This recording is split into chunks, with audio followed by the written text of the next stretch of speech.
Strain हो गया था, लॉन्जिट्यूडनल और लैटरल स्ट्रेन बता दीजिए ना दोनों। अच्छा, तो एक छोटा सा और एक डिफिनीशन है, जैसे हम लोगों ने स्ट्रेन जब निकाली थी तो उसमें दो तरीके से थी, है ना, एक लॉन्जिट्यूडनल और एक लैटरल स्ट्रेन, ठीक है ना। तो बेटा एक रेशियो आता है, Poisson ratio. Poisson ratio, Poisson ratio बेटा होता है sigma equal to lateral strain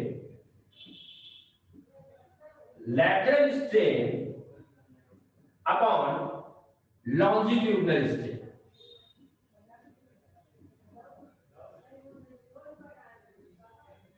ये फार्मूला लिखो, lateral strain upon longitudinal strain. Poisson ratio को फार्मूला है बच्चों, lateral strain upon longitudinal strain.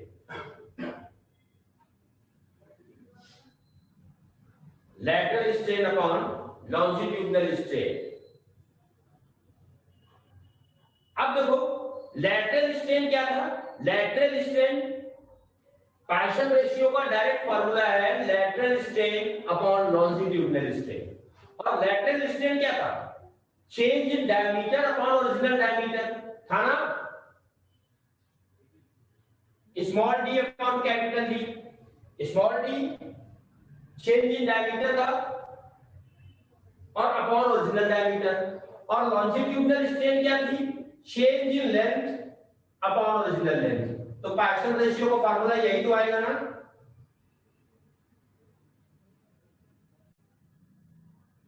और याद रखो बेटा कि जो पायसन रेशियो है इसकी वैल्यू 0.5 से ज्यादा नहीं हो सकती है। पायसन रेशियो की वैल्यू 0.5 से ज्यादा नहीं हो सकती है, मैक्सिमम वैल्यू इसकी 0.5 है। नोट करो बस इतना ही इसके बारे में।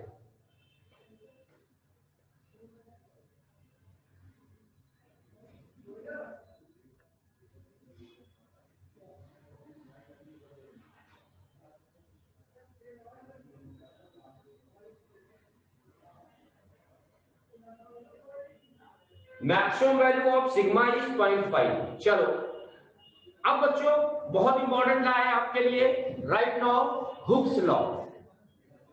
Right now Hooke's law.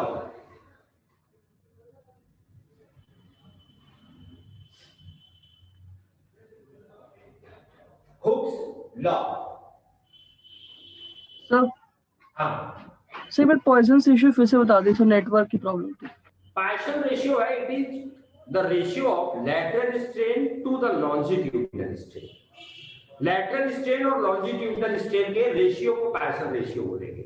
Lateral strain क्या था, change in diameter upon original diameter. और लॉन्जिट्यूडनल स्ट्रेन क्या थी, change in length upon original length. ठीक है ना। बस सर जो वैल्यू बताते 0.5 से ज्यादा नहीं हो सर, 0.5 से वैल्यू है इसकी मैक्सिमम वैल्यू 0.5 है, इससे ऊपर नहीं जाएगी। ठीक है। अब देखो hooks law. Hooke's law simple सा है। हुक्स ने बताया कि with in the elastic limit, elastic limit हमने क्या बताई थी, जहां के बाद बॉडी की इलास्टिक प्रॉपर्टी क्या हो, खत्म होने लगे, उसे हम कहते हैं इलास्टिक लिमिट। तो उसने कहा विद इन द, लिखो सब लोग statement, within the elastic limit, within the elastic limit stress is directly proportional to strain. Sir एक बार फिर से बोल दीजिए। Within the elastic limit stress is directly proportional to strain. Within the elastic limit. Urvashi बेटा तुम last class में नहीं थे ना, उर्वशी? Yes sir. लास्ट वाली क्लास में नहीं थे ना, इसके पहले वाली क्लास में? Sir I was there. अच्छा तब ठीक है, वरना फिर हमको लगा समझ में नहीं आ रहा होगा। चलो कोई बात नहीं। Within the elastic limit stress is directly proportional to strain, यानी कि इसने बोला stress directly proportional to strain. तो बेटा यहां पर एक प्रोपोर्शनलिटी कांस्टेंट आता है E, जिसे हम लोग कहते हैं मॉडुलस ऑफ इलास्टिसिटी, यानी कि E इज इक्वल टू आ गया स्ट्रेस अपॉन स्ट्रेन, और E है बेटा मॉडुलस ऑफ इलास्टिसिटी। E क्या है? Modulus of elasticity.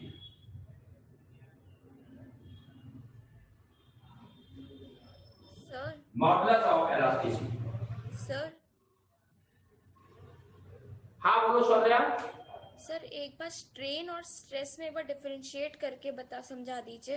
अरे बेटा ये तो पूरा लास्ट क्लास में थे आप। यस सर थी, सब थोड़ा सा समझ में नहीं आया था इसलिए। क्या क्या बताओ जरा। दोनों ही अलग अलग। स्ट्रेन क्या है? स्ट्रेन है unit change in size. Sir मतलब डेफिनेशन लिख ली थी, लेकिन थोड़ा सा समझा दीजिए बस एक बार, थोड़ा सा डिफरेंशिएट करके एक बार समझा दीजिए। स्ट्रेस और स्ट्रेन तो दोनों अलग अलग क्वांटिटी है ना, तो Yes, उनमें sir. हाँ बोलो। ये सर दोनों ही समझा दीजिए बस तो थोड़ा सा। स्ट्रेस हमने क्या बताया था? किसी बॉडी को जब पकड़ के खींचोगे तो उसके अंदर एक इंटरनल रिएक्शन फोर्स आएगा। जब छोड़ोगे, जैसे रबर को पकड़ के खींचा, फिर तुमने छोड़ दिया तो वापस अपनी जगह आ गई। क्यों अपनी जगह वापस आई? क्यों वापस आई? जैसे ही तुमने फोर्स हटाया, जो डिफॉर्म कर रहा था वो फोर्स आपने हटाया, तो वो अपनी जगह वापस क्यों आई? इसका मतलब जो तुमने फोर्स लगाया था उसका वो अपोज कर रही थी। अपोजिंग फोर्स था। Yes sir. अपोज कर रही थी और इंटरनली अपोज कर रही थी, तो उसको हम कहते हैं इंटरनल रिएक्शन फोर्स। तो जिस बॉडी के पर यूनिट एरिया पर जो इंटरनल रिएक्शन फोर्स है that is stress. Yes sir. इसको 3 पार्ट में डिवाइड भी किया था हम लोगों ने। यस सर वो तो पता है ना। और स्ट्रेन क्या होता है? जब आपने उसको पकड़ के खींचा तो अगर उसकी लेंथ बढ़ गई तो change in length upon original length. Volume बढ़ चेंज हुआ तो change in volume upon original volume. मतलब क्या है? Unit change in the size of body का स्ट्रेन। तो yes sir. Yes thank you sir. अब देखो E is equal to stress upon strain आ गया। इसे कहते हैं मॉडुलस ऑफ इलास्टिसिटी। अब देखो स्ट्रेन तो डायमेंशनलेस है, स्ट्रेस की डायमेंशन होती है F/A। तो मॉडुलस ऑफ इलास्टिसिटी का भी डायमेंशनल फार्मूला क्या आ जाएगा? mL1 -1 T-2। ठीक। अब देखो ये मॉडुलस ऑफ इलास्टिसिटी डिपेंड किस पे करेगा? तो चूंकि ये किसी बॉडी के मटेरियल की प्रॉपर्टी है। हाँ शान्या क्या कह रहे हो बेटा? मॉडुलस ऑफ इलास्टिसिटी डिपेंड करेगा किस पे? बताओ कौन बता सकता है? किस पे डिपेंड करेगा ये? मटेरियल एंड टेम्परेचर मटेरियल पर। हाँ, क्योंकि it is the property of material. तो आप लिख दो it only depends upon nature of material. It only depends upon nature of material.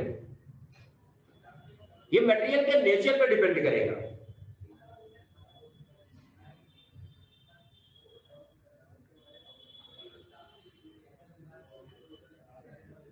अब बेटा इस अभी न्यूमेरिकल करेंगे, अभी थोड़ा बेसिक ले लो। मॉडुलस ऑफ इलास्टिसिटी को भी 3 पार्ट में डिवाइड किया। मॉडुलस ऑफ इलास्टिसिटी को भी 3 पार्ट में उन लोगों ने डिवाइड किया।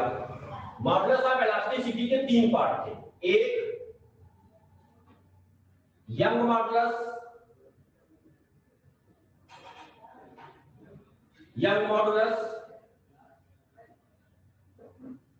दूसरा बेटा बल्क मॉडुलस,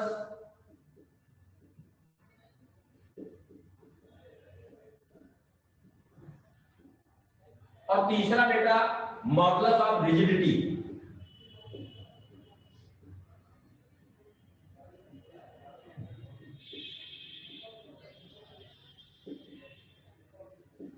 तीन पार्ट में डिवाइड किया।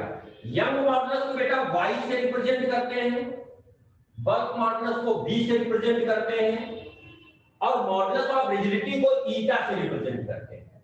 ये है ईटा। इनका रिप्रेजेंटेशन है यंग मॉडुलस का Y, बल्क मॉडुलस का B, और मॉडुलस ऑफ रिजिडिटी को ईटा से रिप्रेजेंट करते हैं। नोट करो,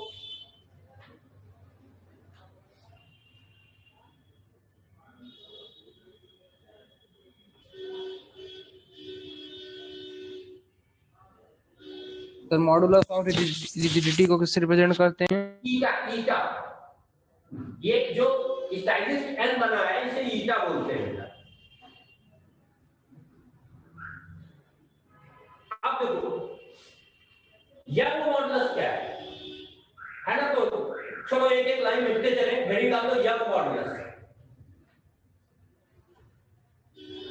यंग मॉडुलस तो लिखो, डिफिनेशन टाइप लिखो या सीधा फार्मूला लिखो बेटा। यंग मॉडुलस y बराबर होता है लॉन्जिट्यूडनल स्ट्रेस या टेंसाइल स्ट्रेस। भाई ने क्या बताया था, नॉर्मल या टेंसाइल स्ट्रेस बोलते हैं, सेम बात है। तो tensile stress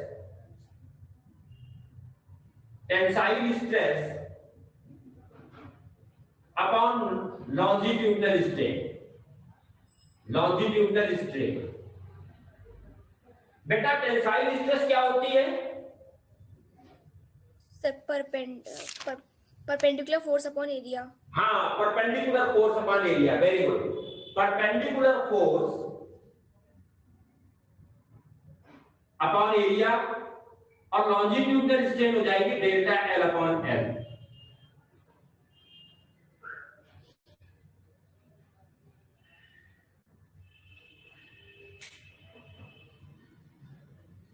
delta L upon L. अच्छा बच्चों, एक चीज सोचो, अगर किसी रॉड को तुम गर्म करोगे तो उसकी लेंथ क्या होगी, बढ़ेगी या घटेगी? बढ़ेगी। लेकिन हमने क्या बताया था, उसमें स्ट्रेन क्या होगी? जीरो।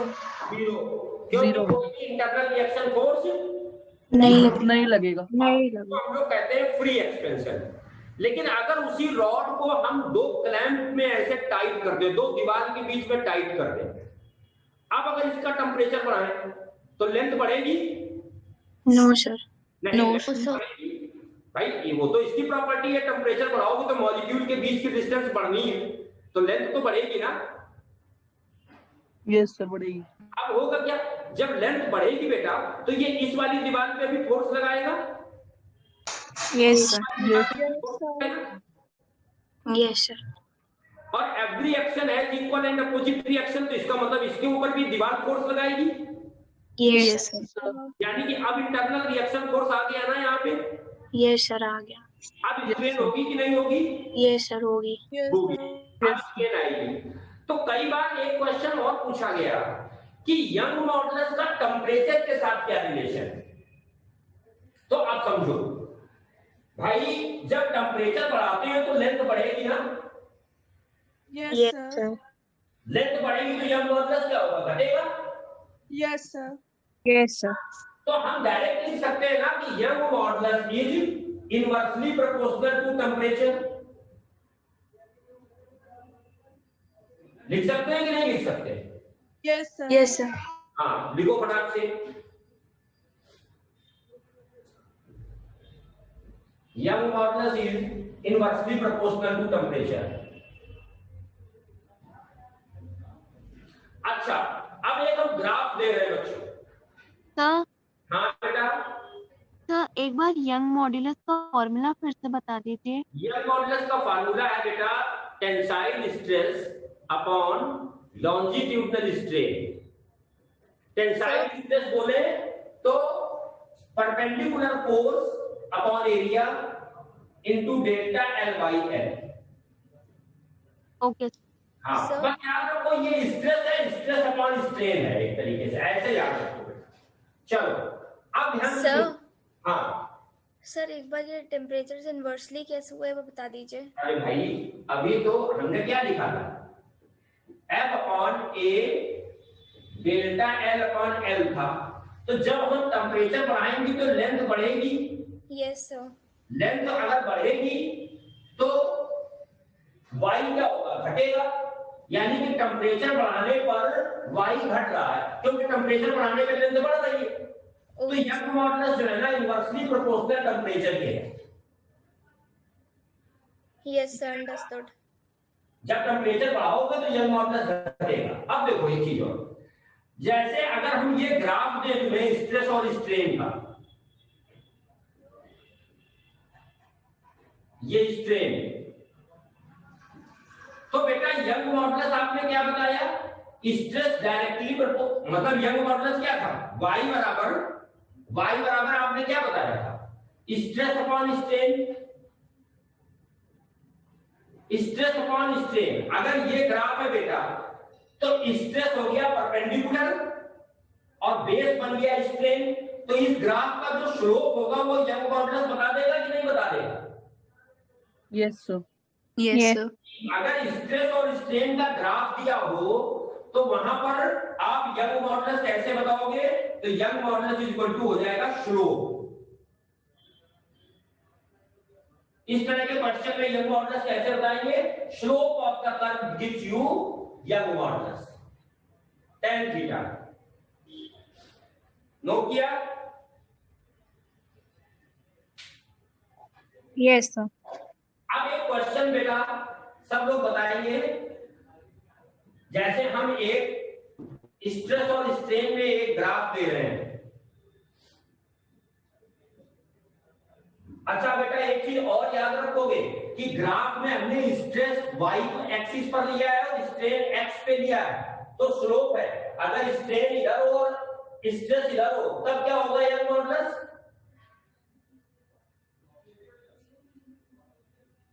बोलो सब थीटा। बेटा देखो अभी हमने क्या बताया, ध्यान से सुनो।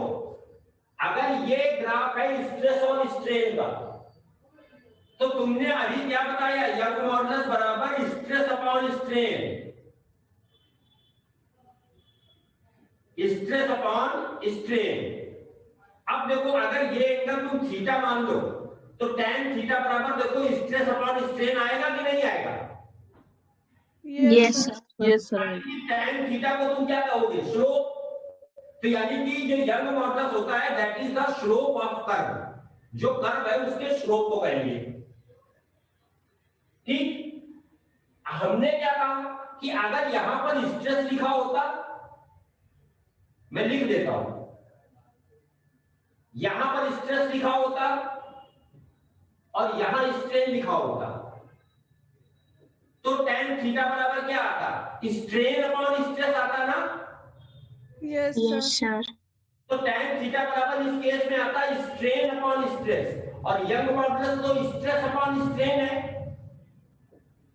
सर इन्वर्स कर देते हैं। हाँ, कॉट। ये 1/y लिखा है, 1/y आ गया tan थीटा, तो यानी कि y बराबर क्या आएगा, cot थीटा। तो ऐसा नहीं, कई बार y 1 स्लोप भी हो सकता है, तो ये अवेयर रहोगे आप ग्राफ में कि किस एक्सिस पर स्ट्रेस है और किस एक्सिस पर स्ट्रेन है। ठीक है? तो 1 मिनट इरेज मत करिए। जी बेटा, तो 1 मिनट इरेज मत करिए, नोट करना है। ये मत नोट करो, ये तो तुम्हें समझाने के लिए है गुरुजी, बस ये नोट करो। Okay sir. हाँ, अब देखो बेटा एक क्वेश्चन मैं दे रहा हूं और अपने को बताना है कि कौन सा टेम्परेचर ज्यादा है, ये स्ट्रेन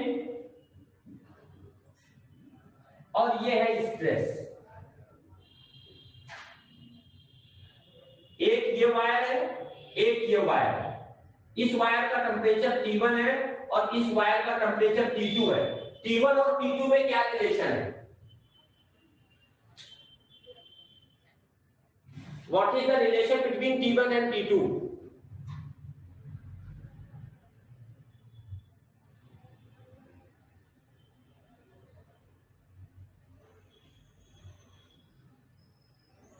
Anyone? बेटा गलत होगा होंगे तो बोलो। Sir T2 is greater than T1. देखता हूं। अब पहले आप देखो कैसे इसको सोचोगे। अच्छा एक चीज बताओ, तुमने अभी हमसे क्या कहा कि यंग मॉडुलस डायरेक्टली प्रोपोर्शनल है स्लोप के ना, या यंग मॉडुलस प्रोपोर्शनल Yes, है sir. क्या इक्वल लिख दो, कोई फर्क नहीं पड़ता। यंग मॉडुलस किसके बराबर होता है? स्लोप, स्लोप यानी कि tan थीटा। तो ये बताओ किसका स्लोप ज्यादा है, T1 वाले का स्लोप ज्यादा है या T2 वाले का स्लोप ज्यादा है? T1 तो T1 का स्लोप ज्यादा है, T1 का स्लोप ज्यादा है, इसका मतलब T1 का यंग मॉडुलस T2 वाले से ज्यादा होगा। yes sir Yes, sir. yes sir young modulus बेटा टेम्परेचर के इनवर्सली प्रोपोर्शनल है, तो जो यंग मॉडुलस ज्यादा है उसका टेम्परेचर कम होगा, इसका मतलब T2 ग्रेटर देन T1 आएगा ना। yes sir वेरी गुड बच्चों, बिल्कुल सही बताया था आप लोगों ने, बहुत अच्छे। चलो अब बेटा एक चीज और याद रखो, जिसका यंग मॉडुलस जितना ज्यादा होगा वो बॉडी उतनी ज्यादा इलास्टिक होगी। आप लिख दो ये पॉइंट, मोर यंग मॉडुलस शोज मोर इलास्टिक प्रॉपर्टी, मोर यंग मॉडुलस शोज मोर इलास्टिक प्रॉपर्टी।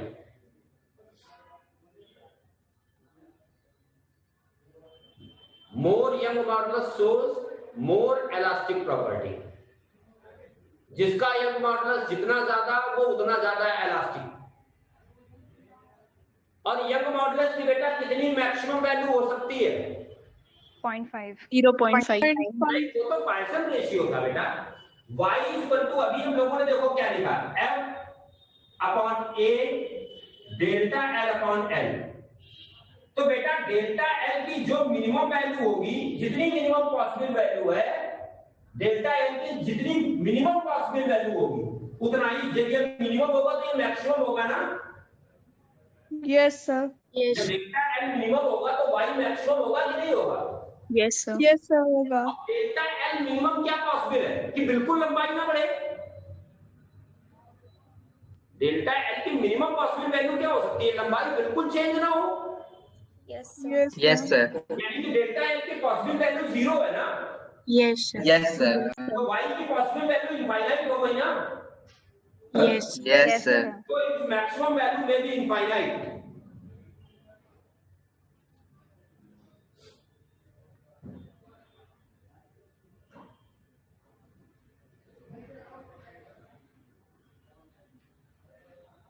इसकी मैक्सिमम पॉसिबल वैल्यू इनफाइनाइट हो सकती है। अब देखो बच्चों, bulk modulus, bulk modulus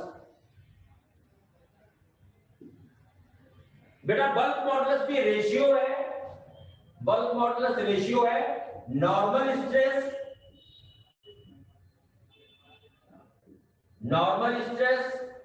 upon volume strain. It is the ratio of normal stress to the volume strain. Normal stress to the volume strain.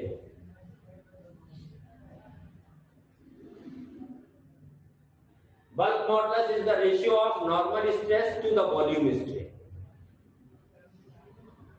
Dimensional formula इसका भी वही आएगा, जो यंग मॉडुलस का था तो वही बल्क मॉडुलस का होगा। अब देखो बच्चों एक चीज, नॉर्मल स्ट्रेस और टेंसाइल स्ट्रेस हमने कहा था सेम चीज है, ध्यान है ना? yes sir Yes, sir. अब नॉर्मल स्ट्रेस लगेगा कहां? जैसे कोई बर्तन में फ्लूइड है, कोई लिक्विड भरा हुआ है, ठीक है ना, या किसी बर्तन में गैस भरो और गैस और ज्यादा भरते जाओ, जैसे हम गुब्बारा फुलाते हैं, तो जैसे जैसे हम गुब्बारे को फुलाते हैं तो उसका वॉल्यूम चेंज होता है कि नहीं चेंज होता है? yes sir Yes, sir. Change हो रहा होता है क्योंकि वहां प्रेशर तुम कहते हो लग रहा होता है, तो प्रेशर भी F अपॉन A होता है। Yes, sir. तो बेटा वॉल्यूम स्ट्रेन या नॉर्मल स्ट्रेस है ना, वो वहां पर कौन बन जाएगा? प्रेशर।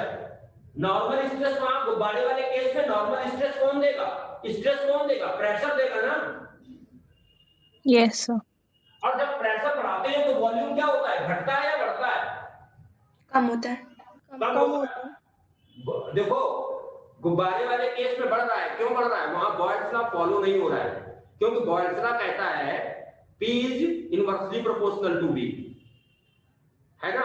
लेकिन कांस्टेंट मास पे जब हम बैलून को फुला रहे होते हैं तो मास कांस्टेंट नहीं होता है, हम गैस उसमें डाल रहे होते हैं, नंबर ऑफ मोल अंदर इंसर्ट कर रहे होते हैं ना।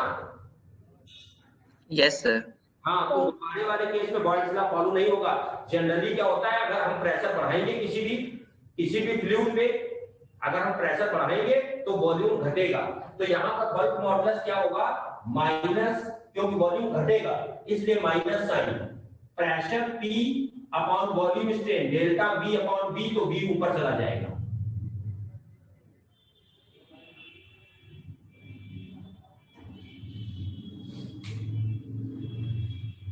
लिख लिया?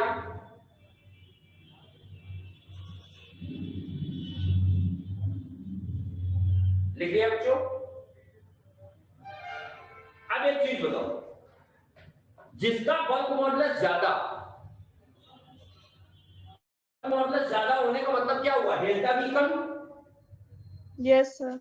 और डेल्टा Yes, V sir. कम का मतलब वो बॉडी कंप्रेस कम हो रही होगी ना, तभी तो चेंज इन वॉल्यूम कम आ रहा है ना। Yes. बात क्लियर है ना? डेल्टा V कम होने का मतलब क्या हुआ कि वॉल्यूम में चेंज कम आया। चेंज कब कम आएगा, जब वो कंप्रेस कम होगी ना। Yes, sir. तो आप लिखो compressibility is equal to 1 upon bulk modulus. Compressibility is equal to 1 upon bulk modulus. Compressibility is equal to 1 upon bulk modulus.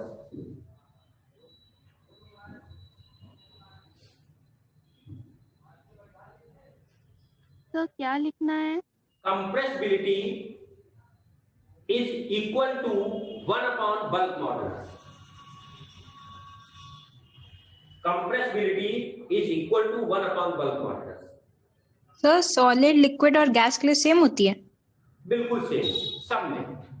देखो एक्चुअली होता क्या है, तो बल्क मॉडुलस केवल लिक्विड और फ्लूइड गैसेस के लिए यूज होगा, सॉलिड के लिए तो यंग मॉडुलस यूज होगा, ठीक है ना। क्योंकि सॉलिड में इस रॉड में है ना, इस रॉड में भी अगर तुम कहोगे तो जब तुम प्रेशर लगाओगे तो हम फोर्स के कंपोनेंट देखना शुरू कर देंगे ना, कि लॉन्जिट्यूडिनल स्ट्रेस आ रहा है, क्या आ रहा है।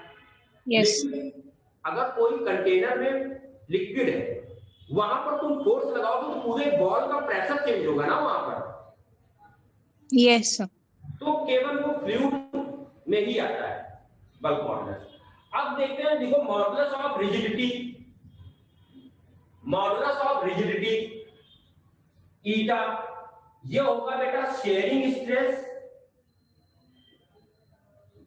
Sharing stress upon shearing strain, shearing stress upon shearing strain,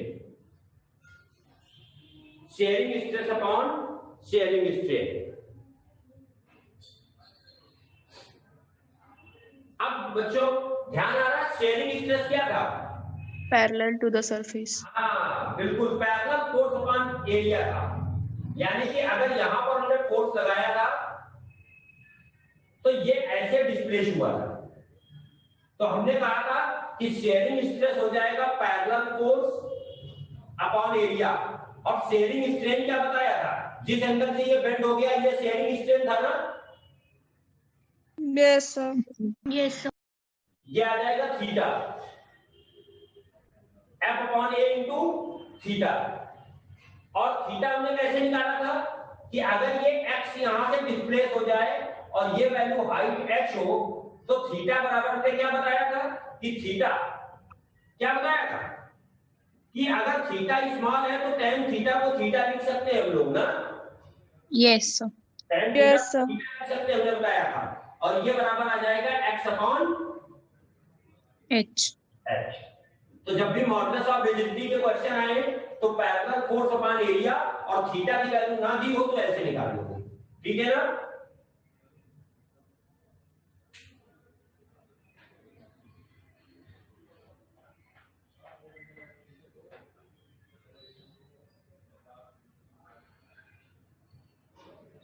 sir हाँ बेटा, सर ये फॉर्मूला में sharing stress upon shearing strain लिखा हुआ है ना? हाँ हाँ, sharing stress upon shearing strain. Okay sir.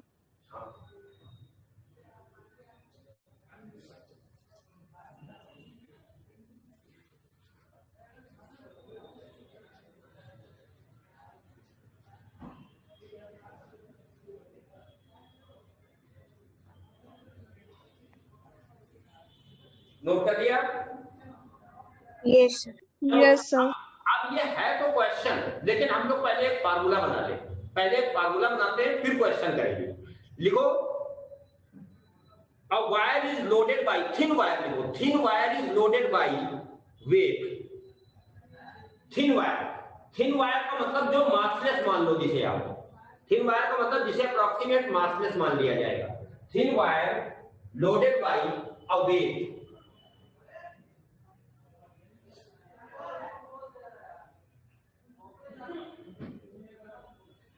Thin wire loaded by weight. देखो बेटा, एक ये कोई थिन वायर है, थिन वायर का मतलब जिसका मासलेस हो। यहां पर इसमें एक हम वेट लोड करते हैं m, मास m लोड करते हैं तो वेट लगेगा mg। ये वायर यहां से सस्पेंडेड है। अब कहता है वो क्वेश्चन में कि radius of the wire cross sectional, radius of cross section R है, वायर की लेंथ L है, और यंग मॉडुलस बताना है या चेंज इन लेंथ बताना है। तो बेटा एक चीज बताओ, अब देखो फिर एक सर। हाँ सर एक बार क्वेश्चन रिपीट कर दीजिए प्लीज। एक मासलेस वायर है, थिन वायर है बेटा, है ना, एक थिन वायर है, उसके साथ एक मास m अटैच किया है। वायर को ऊपर रिजिड सपोर्ट से हमने सस्पेंड कर रखा है और लोअर एंड पे एक मास अटैच कर दिया है। ठीक है बेटा? Okay sir, thank you. अब देखो बेटा, एक चीज बताओ हर्ष, इसमें यस सर। इसमें ये बताओ स्ट्रेस कौन फोर्स देगा? बहुत अच्छे से सोच के बताना। स्ट्रेस, इस वायर में स्ट्रेस किस फोर्स की वजह से आएगा?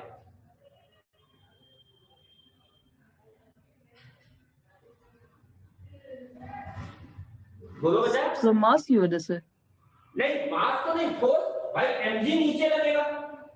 तो हमको ये बताओ, ये mg इसमें स्ट्रेस देगा? Sir tension Tension, sir. Sir tension. Very good बेटा। क्यों? क्योंकि mg तो हमने क्या बताया था, internal reaction force per unit area. तो mg तो इसकी लंबाई बढ़ाएगा, इसको वापस कौन लाएगा? Tension. टेंशन। कई किताबों में डायरेक्ट mg लिख देते हैं, लेकिन आप ये गलती नहीं करोगे। अभी कहां पर गलती होगी वो क्वेश्चन भी कराऊंगा, है ना। यहां पर स्ट्रेस आएगा टेंशन की वजह से। अच्छा, अब अगर हम इसका यंग मॉडुलस निकालें तो यंग मॉडुलस आएगा stress, longitudinal stress upon strain.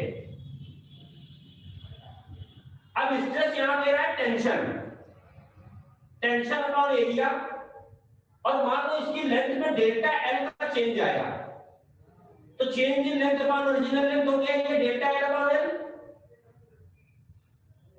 Yes. हाँ, अल्टीमेट हो क्या रहा है कि टेंशन T mg के बराबर है, तो हम अल्टीमेट यहां पर T की जगह mg लिख देते हैं कि mg into L upon area. तो क्रॉस सेक्शन एरिया वायर का क्या हो जाएगा, पाई आर स्क्वायर हो जाएगा ना। यस। Yes. यानी कि pi are square into delta L.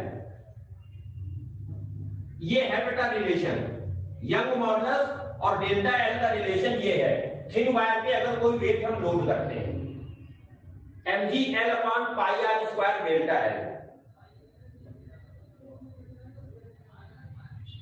Sir तो ये हमको फॉर्मूले की तरह यूज करना है इसको? इसको यूज कर सकते हो फार्मूले की तरह, लेकिन अपने को जरूरत नहीं पड़ेगी। हम लोग अभी क्वेश्चन इतने कर लेंगे कि अपने को जरूरत नहीं पड़ेगी। इसको फार्मूले की तरह यूज कर सकते हो थिन वायर के लिए। सर हाँ सर एक बार ये क्वेश्चन फिर से बता दीजिए। बेटा देखो, जैसे एक वायर था ही पतला, यहां पर तुमने एक मास अटैच किया, तो जब मास अटैच करोगे तो मास का वेट नीचे लगेगा, वेट Yes. नीचे लगेगा तो उसकी वजह से वायर की लंबाई में चेंज आएगा ना। Yes, sir. अगर चेंज आएगा तो इसमें स्ट्रेन आ जाएगी Yes, sir. और स्ट्रेस भी आएगा। क्यों स्ट्रेस आएगा? क्योंकि जब mg नीचे लगेगा तो टेंशन ऊपर लगेगा, टेंशन इसमें स्ट्रेस कॉज करेगा, इसको वापस लाने की कोशिश करेगा। अब क्वेश्चन में अगर यंग मॉडुलस दिया हो और पूछा जाए लेंथ में कितना चेंज आएगा अगर यहाँ वेट लटकाया जाए, तो हम क्या करेंगे? यंग मॉडुलस बराबर होता है स्ट्रेस अपॉन स्ट्रेन। स्ट्रेस क्या होता है? फोर्स, रीस्टोरिंग फोर्स, तो रीस्टोरिंग फोर्स है टेंशन अपॉन एरिया। स्ट्रेन होगा change in length upon original length, delta L upon L. Ultimate T बराबर होगा किसके? mg के, तो हमने टी की जगह यहाँ mg लिख दिया। Area of cross section, wire का एरिया ऑफ क्रॉस सेक्शन हो जाएगा पाई आर स्क्वायर, तो यहाँ एक जगह हमने पाई आर स्क्वायर रख दिया। ठीक है? Yes, sir. Understood. अब बेटा ये क्वेश्चन, अब इसमें कई सारे क्वेश्चन धीरे धीरे करते हैं, है ना। पहले एक आसान सा क्वेश्चन तुम लोग बताओगे इसी फार्मूले को यूज करते हुए। अगर एक ये वायर है जिसकी लेंथ है 10 मीटर, यहां पे 20 kg का मास सस्पेंड किया और इसका यंग मॉडुलस दिया है 2 × 10⁻11। Find out change in length, find out change in length, और रेडियस दिया है 0.1 सेंटीमीटर।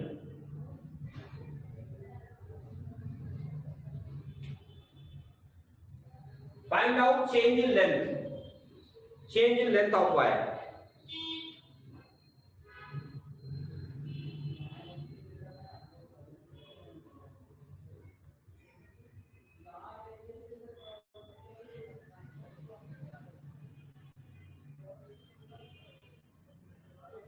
तो क्वेश्चन रिपीट कर दीजिए। बेटा एक वायर है जिसका यंग मॉडुलस दिया है 2 × 10⁻11। उस वायर के साथ एक 20 kg का मास अटैच किया है। वायर की एक्चुअल लेंथ 10 मीटर है, तो हमको ये बताना है कि वायर की लेंथ में कितना चेंज आएगा if the radius of wire is 0.1 centimetre.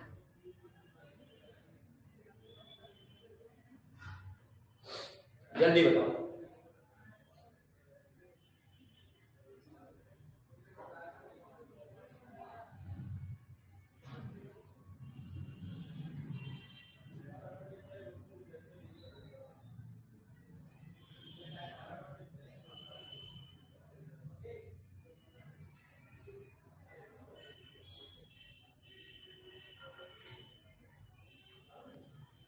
Sir, 3.14 into 10 की power -6. 10 की power 6. देखता हूं।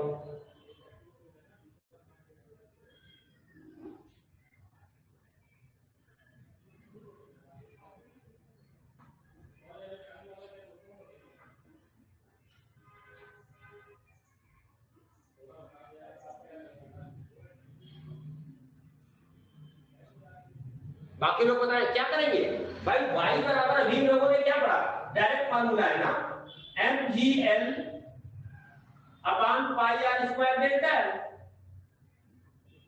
m दिया है 20, g की वैल्यू 10, l है 10, पाई की वैल्यू 3.14, r स्क्वायर 0.1 दिया है, सेंटीमीटर है, तो इसको क्या लिख सकते हो?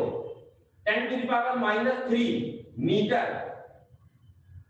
डेल्टा एल निकालना है, y दिया है 2 × 10⁻11। निकल आएगा या नहीं? बोलो। हर यही तो किया ना? यस सर, यही आ रहा है। चलो ये तो कैलकुलेशन पार्ट कर लेना। अभी देखो बेटा इसमें एक क्वेश्चन और पाता है, पहले मैं उसको और उसका थोड़ा सा एक्सप्लेन करूं फिर क्वेश्चन कराऊंगा। एक क्वेश्चन ऐसे आएगा कि एक वायर स्टील का है, इसके साथ एक वायर मान लो कॉपर का है, इसके साथ एक वायर जो है ना और है ब्रॉस का।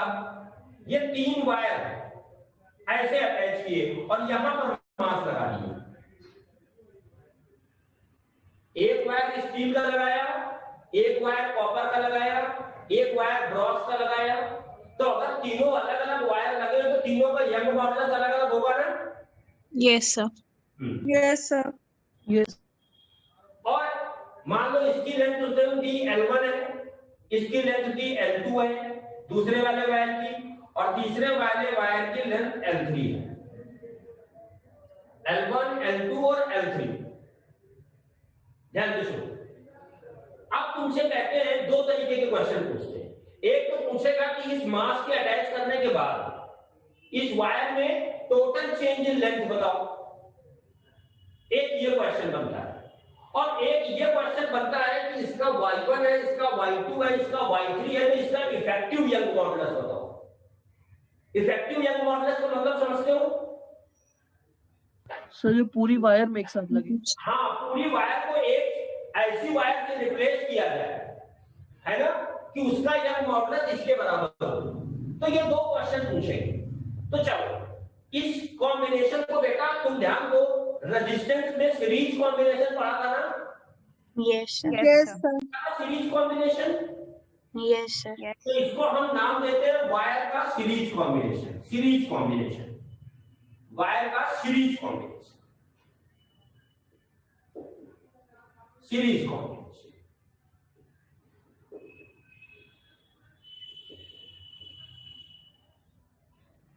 अब देखो series combination, total change in length निकालनी होती। तो मान लो इसमें चेंज इन लेंथ आती डेल्टा L1, इसमें चेंज आएगा डेल्टा L2, इसमें चेंज आएगा डेल्टा L3। तो डेल्टा L बराबर आ जाएगा delta L1 plus delta L2 plus delta L3। यही तो आएगा ना total change in length. Yes, sir. अच्छा, क्योंकि ये मासलेस वायर है तो टेंशन T तो हर जगह सेम होगा।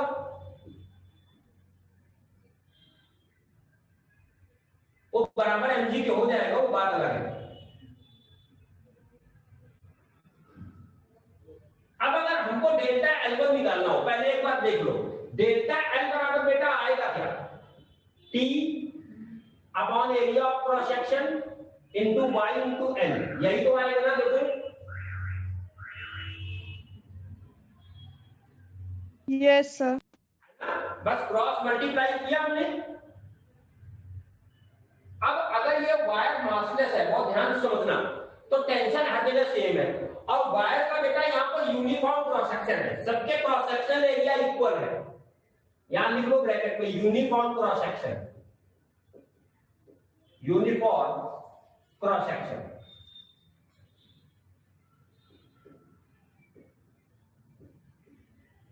यूनिफॉर्म क्रॉस सेक्शन ए, सबका क्रॉस सेक्शन एरिया ए है।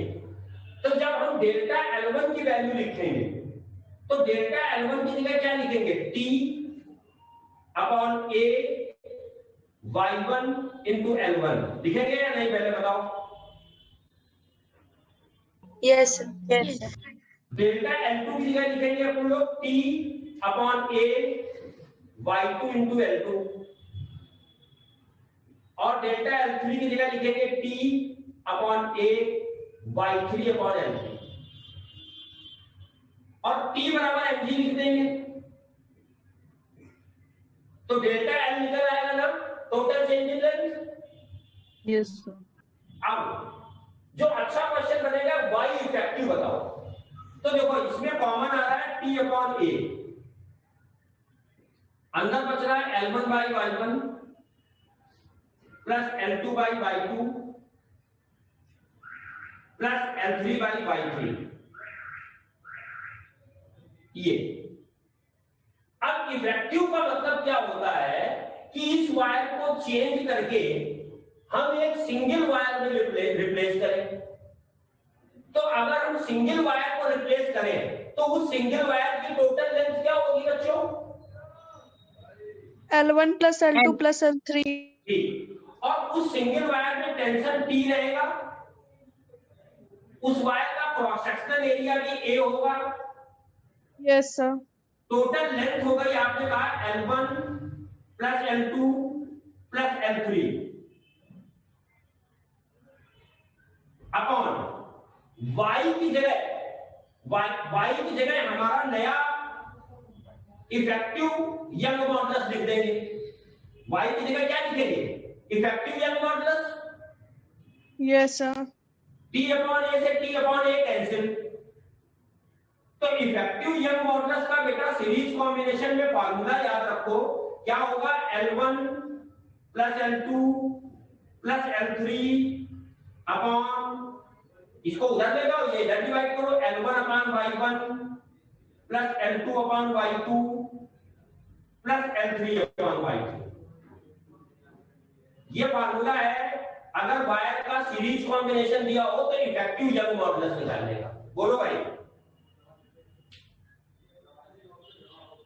किसी को कोई डाउट?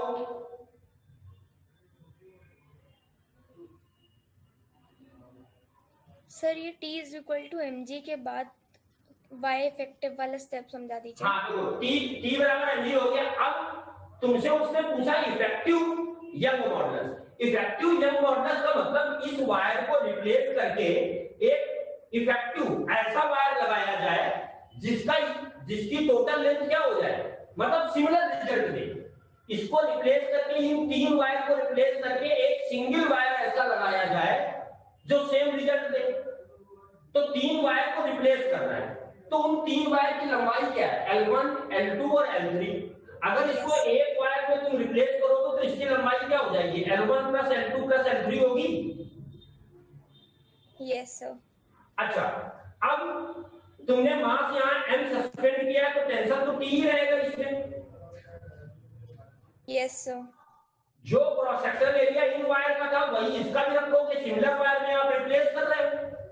Yes sir. इस वायर में चेंज इन लेंथ निकालनी होती, तो चेंज इन लेंथ कैसे निकालते हैं इस वायर की? डेल्टा एल कैसे निकालते हैं? इस वायर में टेंशन अपॉन इस वायर का एरिया और अपॉन इस वायर का यंग मॉडुलस। तो इस वायर का यंग मॉडुलस क्या मान लिया हमने? Y effective. Yes sir.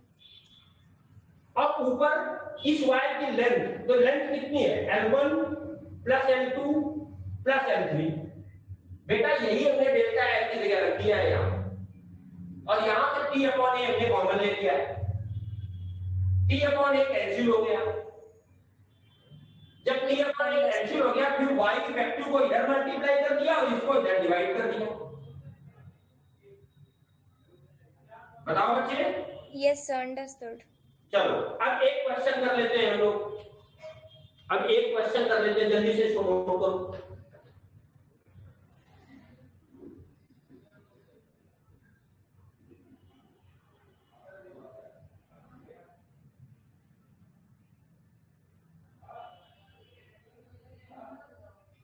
हाँ लिखो, बोले question.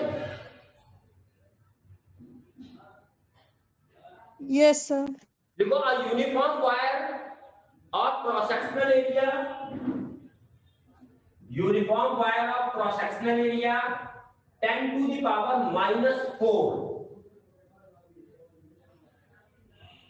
Sir please repeat.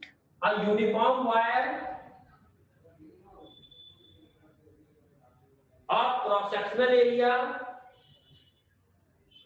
10 to the power -4 है ना। 10 to the power -4 उसका क्रॉस सेक्शनल एरिया है। हम डायग्राम बना रहे हैं और वो तीन वायर दिए, एक वायर है AB, दूसरा BC और तीसरा CB।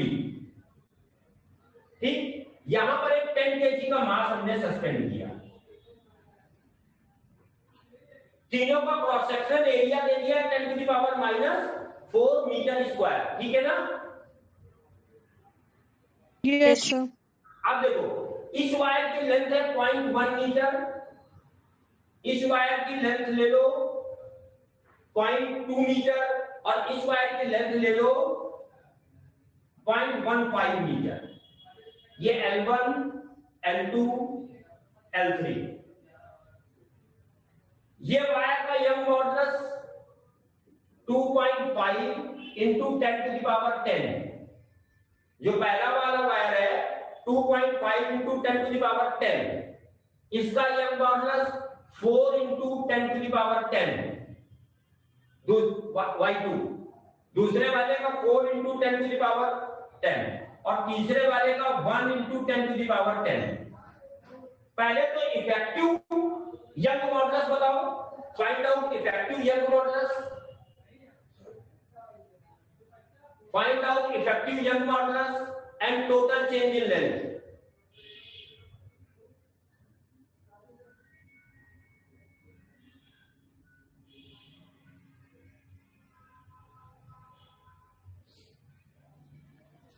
Effective young modulus and total change in length. Sir cross sectional area 10⁻⁻4 के बाद रिपीट कर दीजिए। क्रॉस सेक्शनल एरिया दिया है 10⁻⁻4 मीटर स्क्वायर।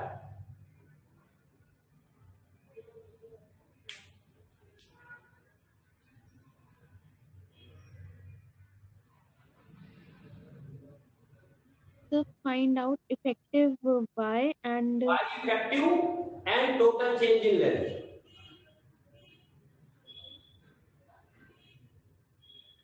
इस चैप्टर में कैलकुलेशन बहुत होगा, ये ध्यान रखना।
Y इफेक्टिव कितना है बच्चों?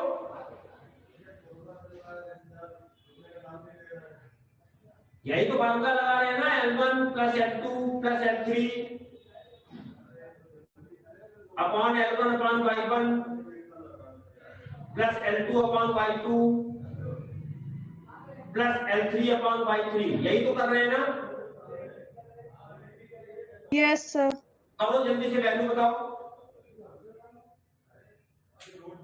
सॉल्व करके जल्दी से बताओ कितनी आ रही वैल्यू।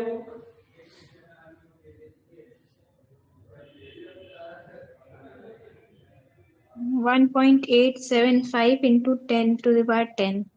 1.875 into 10⁻10। बाकी लोग बताएं भाई।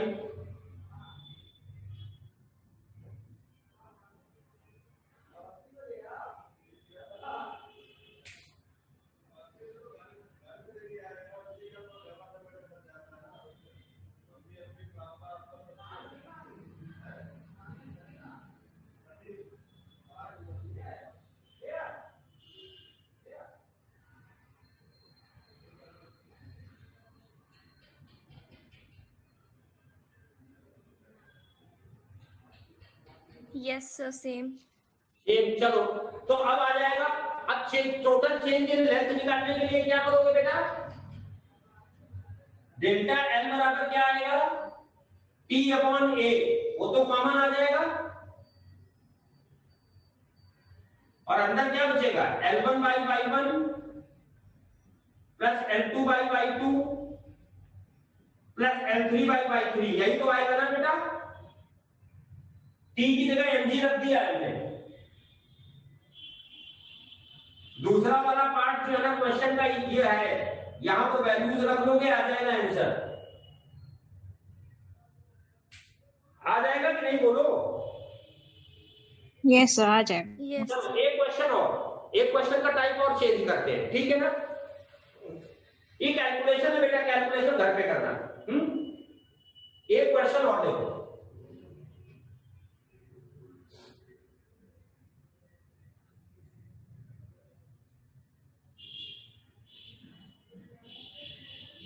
देखो बेटा, यहां पर क्या किया हमने? एक एल्युमिनियम वायर लिया और एक कॉपर वायर लिया। ये दो वायर, एक एल्युमिनियम वायर है ये, यहां पर एक मास सस्पेंड किया एक कॉपर वायर है ये, यहां पर एक मास सस्पेंड किया, समझ रहे हैं ना? ये मास है 4 kg, 4 kg बेटा।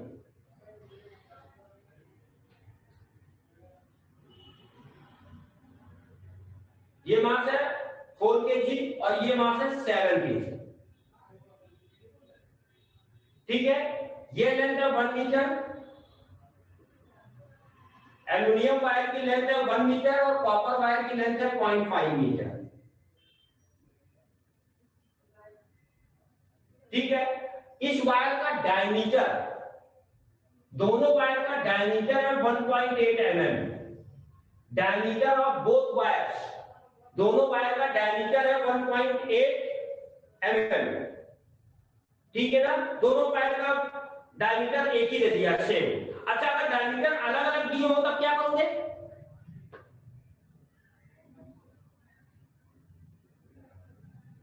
आर की वैल्यू अलग अलग रखेंगे। हाँ, तब T/A कैंसिल नहीं होगा दोनों तरफ से ना। नो सर, नहीं। हाँ, ये ध्यान रखोगे। फिलहाल तो यहाँ पे डायमीटर चलो अलग अलग दे देते हैं, तुम्हें ये क्वेश्चन घर ही पर करना है। इसका डायमीटर D1 ये दिया है एल्यूमिनियम वायर का, और इसका डायमीटर D2 ये 1 mm। दोनों का डायमीटर अलग अलग। इसका यंग मॉडुलस हमने दे दिया बेटा 7 × 10⁻10, और कॉपर वायर का जो यंग मॉडुलस है वो 11 × 10⁻10। टोटल चेंज इन लेंथ बताओ, find out total change in length.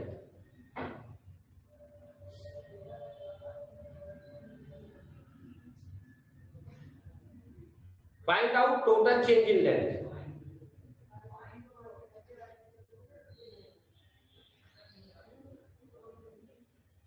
तो मैं लिख दूं, देखो बेटा बच्चों इधर देखो, यहां पर टेंशन T1 लगेगा और यहां पर टेंशन T2 लगेगा। टोटल चेंज इन लेंथ जब लिखोगे डेल्टा L, तो लिखोगे delta L1 plus delta L2। Delta L1 इसमें क्या लिखोगे? T1 upon area A1 into Y1 upon L1, यहां आएगा T2 upon area A2, Y2 upon L2। T1 की वैल्यू कौन बताएगा? डायरेक्ट जल्दी बताओ, कितना होगा T1? 4G। नहीं, 4 नहीं बेटा, 4 + 7 7G। हाँ 11G। T1 की वैल्यू 11G आएगी, T1 की Yes, sir. वैल्यू आएगी 11G, और T2 7G। 7G। बाकी आपको सब कुछ डाटा दिया हुआ है, इस फार्मूले में रख दोगे, आंसर निकल आएगा। हो जाएगा बच्चों? Yes sir. Yes sir. हाँ, Yes. घर पे करेंगे, फिर नेक्स्ट आगे देखते हैं। ठीक है बच्चों? Yes yes sir. चलो, थैंक यू बच्चों। Thank you.